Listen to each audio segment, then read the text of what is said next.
doesn't feel real. So I guess to me it's like, yeah, I'm with you. I like her too. You know what I mean? Like it's just we're all fans of her, and it feels great to know I'm a part of it, but it hasn't quite clicked. No, but I'm sorry, as a fan, I need that. Thank you. Hi. Hi there. Sorry, I'm sneaking in late. Wonderful. Love the show. Thank you very much. You missed all the secrets. That's right. We enjoy it, and we're looking forward to season 2. Your lips to God. Well, like I say, we got to know what happens after that last scene. So yeah, Emily was like, "We're gonna get a season 2 if it kills me." So she like wrote like all the cliffhangers she could think of. Yeah. Literally every single one. Literally. No, but actually, she was like, "You want a cliffhanger?" Yeah, she's amazing. Sam. I think I watched the finale like at 6 a.m. on the series 7 episode, and I'm like, why can't you do this? Guys, thank you. thank you again. Have a great one.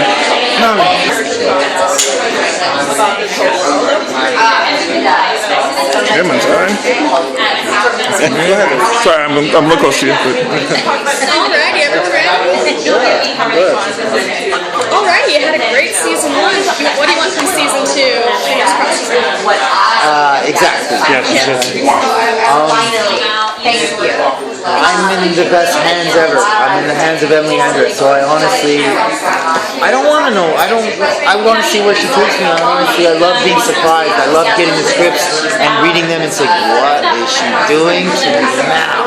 So the good thing is that at least we're going to be, if we're going into it, where some of the relationships are already established, so we can go just jump right in and, I want to have fun with dolls, I want to get in trouble with Waverly, and I want to hopefully kiss Mel, and it's the same, like I said, and the same with the comic book. I love just reading where Beau takes the characters. When you're in such good hands, you don't really need to say, hey, because they're going to just, you can't, my brain's not as good as Beau Smith's brain, my brain's not as good as Emily Hendricks' brain, so I let the pros do the pro stuff. Did you do a lot of research into Doc Holliday? You got the role? Obviously I knew exactly who Doc Holliday was when the role came up. I had seen Val Kilmer. When you say I'm your Huckleberry, I know the plot in the movie. I've seen Dennis Quaid do it. I had seen so yeah, but I didn't want to do any of that. I made sure not to watch that stuff. I wanted, I went back and looked, and he had the big mustache, and I said I gotta start going this mustache now. I did research and I ordered a replica of the Colt Thunderer, and I was literally at my house just practicing with this gun. And of course, when I finally got out to Alberta, the real gun's a lot heavier, and I couldn't do the stuff. And then the gunsmith himself was like, the gun wrangler was like, no, you don't do the spinning stuff. The cowboy guys were not doing this. So I was like, I practiced so hard. He's like, you're not doing that. It's not real. So yeah. Aside from the awesome mustache, what qualities do you share with your character, or do you wish you had? Well, he's undead. That's pretty cool. Or, if I could be undead, would I want to be undead? I guess it is too much pressure. Maybe not. A lot and nothing. It's hard to say, but vulnerability, human qualities. Doc has a lot of human qualities that we got to see. Sometimes he's not that nice.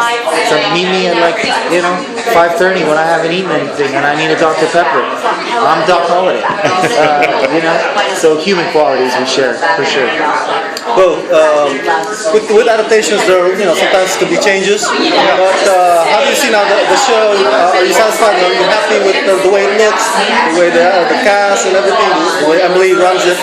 That's a good question because a lot of comic book creators in the past have done characters and they've got changed. And I've been going to conventions 30 years. They whine and gripe about it and stuff, but I don't think they're looking at the big picture. There were a lot of changes.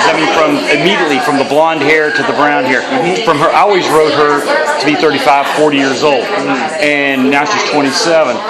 the way I look at it, and Tim's heard this a million times, but Emily knows what she's doing in television. And I'm looking at her taking this character to a wider audience. I mean, television's what she knows. And as I said, I baked a loaf of bread. She's changed it into sandwiches, and she's feeding the world with it. And I could not be happier on that. I mean, granted, she did all the research on the past books. She did all the research on my back notes, picked, chose what she needed, and I could expand this, I can expand that, and the key word is expand. It's always progression, and she has done that in spades. I mean, I could not be happier. She has achieved everything that I could ever want, which is a character I've been doing for 20 years, and all of a sudden, my neighbors, everybody else knows that Wynonna Earp where they didn't before, and I am, so thankful for that. Thank you, sir. Emily is, she's so, like he said, I mean, razors cut themselves on her wit. She's that smart. I mean, it's amazing. It's super good, and I think we're so lucky because as a fan of the show and being a fan of it, like when it ended on the Friday, the last episode, I was like, the sadness was there. What am I going to do? I need to see what's going to happen.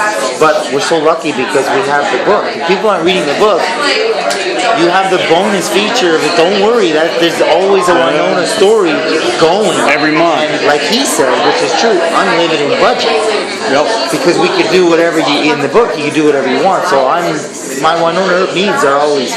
We changed things in the comic book. It's actually like a hybrid between the show and what has come before, because in the comic book it's Doc that presents Wynonna with Peacemaker. It's Doc, and instead of Purgatory, it is in Tombstone, but she had to come back there to inherit the fighting spirit, the actual fighting spirit of Wyatt Earp by defeating Johnny Ringo in a modern setting. And I'll give you this.